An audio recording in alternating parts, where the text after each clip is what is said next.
Di bagian sebelumnya, turnamen Akademi Roh pun dimulai. Namun Tangsan, Dai Mumbai, dan Mang Hojun yang masih belum selesai mendownload kekuatan cincin rohnya absen, sehingga Sri Lanka harus berusaha keras untuk mengulur waktu. Beruntung di detik-detik terakhir ketika semuanya sudah KO, Tangsan akhirnya muncul dengan kekuatan baru yang sangat mengejutkan semua yang hadir di sana. Tak butuh waktu lama, ia pun sanggup mengalahkan perwakilan terakhir dari tim kedua Akademi Tiando. Setelah Akademi Sri Lanka dinyatakan menang dalam pertandingan hari ini, mereka pun bergegas kembali ke Akademi untuk mempersiapkan diri di babak kedua yang dijadwalkan 2 hari lagi.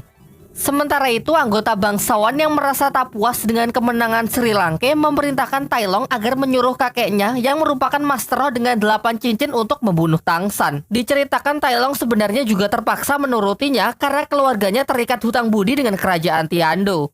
Di malam harinya, kakek Tai Long mendatangi tempat Tangsan dan langsung membius Yowu. Ia meminta Tangsan ikut dengannya jika tak ingin ada kekacauan.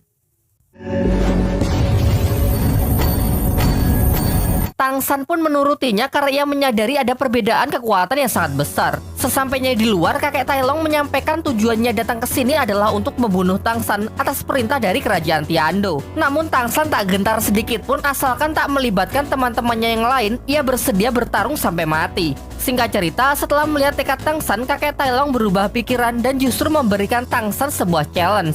Yaitu jika Tangsan bisa melewati pintu gerbang Akademi dengan selamat, maka ia akan pulang dan tak akan mencelakai siapapun.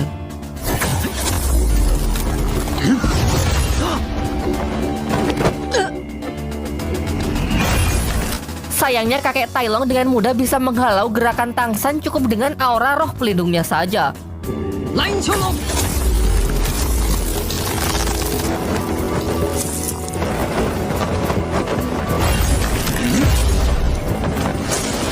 Setelah mencoba berbagai cara namun tak ada satupun yang berhasil, Tangsan pun menggunakan roh pelindung rahasianya dengan melepaskan palu Houtian tepat ke kakek Tai Long. Menyaksikan kekuatan legendaris tersebut, kakek Tai Long sangat terkejut dan langsung menanyakan siapakah identitas Tangsan yang sebenarnya. Pada awalnya Tangsan menolak menceritakannya, namun perlawanannya sia-sia bahkan setelah kedatangan Liu Erlong dan Pak Kepala Akademi yang berusaha membantu. Master Sho yang menyusul meminta agar mereka berdua pergi terlebih dahulu lalu menyuruh Tangsan untuk memberitahukan siapakah nama ayahnya. Dengan tegas Tangsan mengatakan kalau ayahnya bernama Tang Hao. Sesaat ia mendapatkan kesempatan untuk bergerak cepat melewati pintu gerbang sesuai dengan kesepakatan. Akan tetapi kini hal itu sudah tidak penting lagi karena setelah tahu bahwa Tangsan memang putra dari Tang Hao, kakek Tai Long memanggilnya Tuan Muda dan bergegas memberikan hormat. Kemudian ia meminta maaf dan mengaku bahwa dirinya adalah anak buah dari ayahnya Tangsan. Di tengah pembicaraan mereka, datanglah kakek Dugu yang langsung membius Tai Long serta kakeknya karena mengira mereka berniat mencelakai Tangsan. Akan tetapi setelah tahu kalau ini cuma salah paham, ia segera melepaskan mereka berdua dari pengaruh racunnya. Seusai tersadar, kakek Tai Long meminta agar semuanya keluar ruangan karena ia ingin berbicara empat mata dengan Tangsan. Di sini ia lalu menceritakan hubungannya dengan Tang Hao kepada Tangsan. Ia menjelaskan kalau di masa lalu kesetiaannya amat tinggi terhadap ayah Tangsan tersebut. Ia bersedia melakukan apapun bahkan jika harus mengorbankan nyawa. Sampai pada suatu ketika, Tang Hao memerintahkannya untuk melakukan perjalanan ke Pulau Dewa, sebuah wilayah di luar dunia dahulu yang dikatakan berada sangat jauh melintasi samudera. Namun ternyata pulau yang dimaksud sebenarnya tidak pernah ada. Tang Hao menyadari bahwa perang besar melawan Balai Roh Pelindung akan segera terjadi. Sehingga ia melakukan ini dengan tujuan menghindarkan kakek Tai Long dari perang tersebut agar garis keturunan keluarga Tai tidak akan musnah. Setelah tahu niat baik dari tuannya tersebut, ia pun bergegas kembali. Sayangnya perang telah berakhir yang menewaskan istri dari Tang Hao dan Tang Hao sendiri menjadi buronan yang keberadaannya tidak ia ketahui. Bersama klannya ia lantas menyerang Balai Roh Pelindung untuk membalaskan dendam dari keluarga Tangsan. Sayangnya dengan jumlah yang sedikit, mereka pun dapat dikalahkan lalu diusir dari kerajaan Balai Roh Pelindung yang kemudian ditampung di kota Tiando. Hal inilah yang menjadi alasan ia memiliki hutang budi kepada bangsawan kerajaan Tiando.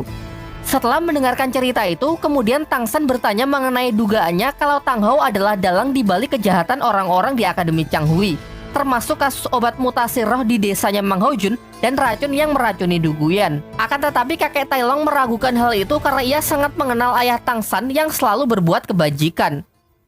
Seusai pembicaraan tersebut, Tang San pergi menemui kakek Dugu yang sejak tadi sudah menunggunya. Kakek Dugu lalu menceritakan bahwa ia baru saja kembali dari Akademi Changhui untuk melakukan penyelidikan. Di sana ia mendapatkan fakta bahwa Sikyu ternyata berada di bawah pengaruh hipnotis dari orang yang bernama Xinian. Kakek Dugu lalu mencoba menggunakan racunnya untuk menekan efek kekuatan pengendali pikiran yang ditanamkan di kepala Sikyu dan ternyata cukup berhasil. Lalu Sikyu yang kembali mendapatkan potongan ingatannya meminta kakek Dugu untuk mengaturkan waktu dan tempat di mana ia bisa menemui Tang San karena ada hal penting yang ingin ia bicarakan. Singkat cerita, kakek Dugu mempertemukan Tang San dan Sikyu di gua tempat tinggalnya. Sikyu kemudian menjelaskan bahwa Xinian, master roh dari Akademi Changhui yang kemarin juga sempat menghipnotis Tang San, berniat memanfaatkan Sri Lanka untuk menjalankan sesuatu rencana yang jahat. Namun ia sendiri juga belum tahu sebenarnya apa rencana jahat tersebut. Ia lalu juga mengungkapkan bahwa setelah terlepas dari pengaruh kekuatan pengontrol pikiran, potongan ingatan masa lalunya perlahan mulai kembali sehingga ia ingin segera membongkar kedok dari Xinian dan menghancurkannya sebagai bentuk balas dendam. Pembicaraan pun ditutup dengan permintaannya agar Tang San bersedia bekerja sama untuk menyelesaikan masalah ini. Sebagai gantinya, ia akan membantu Tang San untuk mencari keberadaan dari Tang Hao, ayah dari Tang San. Setelah menyampaikan hal tersebut, ia pun segera pergi dan menyuruh Tang San agar menunggu informasi lebih lanjut. Keesokan harinya, karena merasa gabut hari ini tidak ada jadwal pertandingan untuk tim Sri Lanka, Master Xiao mengajak Tang San pergi ke arena turnamen untuk menyaksikan pertandingan tim dari Akademi Changhui melawan tim kedua dari Akademi Tiando. Pertandingan ini dinilai agak aneh karena Akademi Changhui terlihat sangat percaya diri dengan hanya mengirimkan Sikyu sebagai perwakilan akademi untuk mengikuti turnamen. Aturan pertandingan kali ini masih sama dengan yang kemarin, yakni kedua tim diharuskan mengirim perwakilannya masuk ke arena untuk buy one sampai salah satu tim kehabisan anggota. Jelas setelah menelan kekalahannya kemarin melawan tim Sri Lanka, Tai Long pun tak akan menahan diri lagi mengingat babak kedua ini menjadi kesempatan terakhir timnya agar tidak gugur. Di jajaran para penonton, Master Xiao mengajak Tang San untuk menganalisis kekuatan roh pelindung dari Sikyu karena Akademi Changhui nantinya juga akan berhadapan melawan tim Sri Lanka.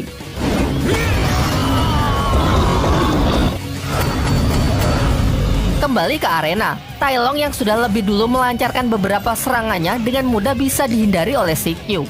Namun sejauh ini Sikyu hanya bertahan dan sama sekali belum menunjukkan wujud dari kekuatan roh pelindungnya. Tiba-tiba, kekuatan dan kecepatan Tai Long menurun drastis akan ia sedang menahan rasa sakit dari dalam tubuhnya.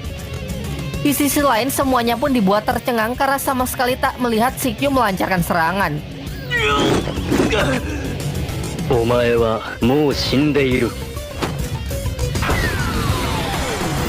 Dengan sekali hempasan gelombang udara, Tai Long pun dilempar keluar arena sehingga Akademi Changhui lah yang dinyatakan sebagai pemenang.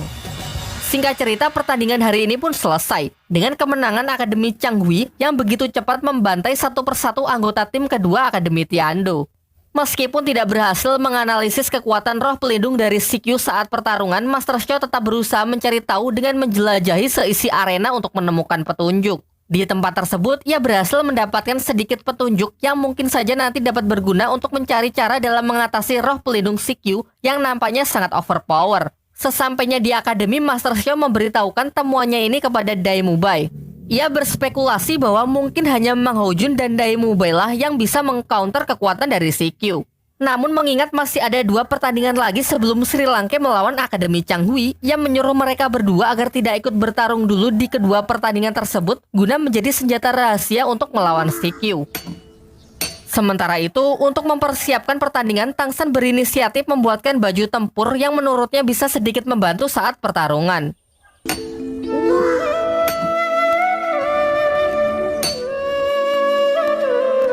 Singkat cerita, tibalah waktunya tim Akademi Sri Lanka kembali maju untuk bertanding. Diperlihatkan skin baru buatan Tang San yang semakin memperjelas kekompakan mereka sebagai sebuah tim yang solid. Akan tetapi berbeda dari pertandingan sebelumnya, pertandingan kali ini adalah Battle Royale 5 versus 5. Dengan menyisakan Dai Mubai dan Mang Hojun, seluruh anggota Sri Lanka pun maju untuk mewakili nama akademinya melawan Akademi Tameng Gajah yang terkenal dengan pertahanan tak tertembusnya.